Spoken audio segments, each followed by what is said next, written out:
Hello' guys, good afternoon. আৰু সৰুকৈ video' এটা বনাই দিওঁ বুলি ভাবিলোঁ।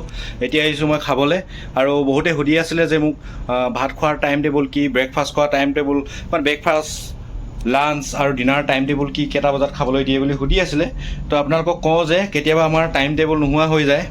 আৰু এতিয়া আমি 12টা বজাতে ঘৰত 12টা বজাত নহয় বা 1:30 বজাত এনেধৰণে লাঞ্চ কৰোঁ বা দুপৰীয়া আহাৰটো খাওঁ। কিন্তু এতিয়া হ'ল 2টা বাজিছে। ঘড়ীটো দেখাবলৈ, ঘড়ীটো বেটেৰী নাই বাৰু, দেখাই দিলোঁহেঁতেন আপোনালোকক।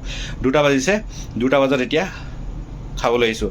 এনেকুৱা নহয় যে কোম্পানী মানুহে বা আমাৰ ওপৰৰ মানুহখিনি আমাক খাবলৈ নপঠিয়ায়, খাবলৈ পঠিয়ায়, কিন্তু আমাৰ নিজৰ কিবা এটা ৰেচপনচিবিলিটি আছে নহয় জানো, ৰেচপনচিবল আছে। তো গতিকে সেইকাৰণে আমি খাবলৈ কামটো মানে এৰি থৈ আহিব নোৱাৰোঁ। তো তেনেকুৱা ধৰণৰ কামবিলাক আমি পাই যাওঁ কেতিয়াবা, আৰু এতিয়া তেনেকুৱা ধৰণৰ হৈ আছে।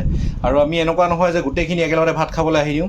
তো মানে ৰিলিভাৰ ছিষ্টেম, মানে তেওঁ গ'লেহে মই আহিম ভাত খাবলৈ। তো তেনেকুৱা ধৰণৰ। তো ভাত খোৱা টাইম টেবুল এনেকুৱাই আৰু আমাৰ যেতিয়া তেতিয়া, কেতিয়াবা এতিয়া আজি 2টা বাজিছে, কেতিয়াবা 3টা বাজে, 4টা, মানে 4টা নাবাজে আৰু 3টা বাজে যে, মানে এনেকুৱা ধৰণৰ হৈ যায় আৰু। তো নিজৰ দায়িত্ব কৰ্তব্য পালন কৰিলে এনেকুৱা ধৰণৰ প্ৰব্লেম হৈ যায়।